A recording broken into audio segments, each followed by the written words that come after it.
نظاما وترتيبا ونظافة، فجزاهم الله عنا كل خير وأجزل لهم المثوبة في الدنيا والآخرة. ويسرني مع حضراتكم عبد الرحمن عشا. عبد الرحمن من زمان ما شاء الله. عبد الرحمن عشا.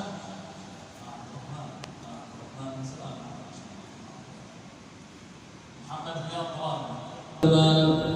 الشكر العميق الكبير الجزيل من أبنائنا وأبنائكم طلبة مركز خليل السالم القرآني، هؤلاء الجنود المجهولون الذين كانوا معنا طيلة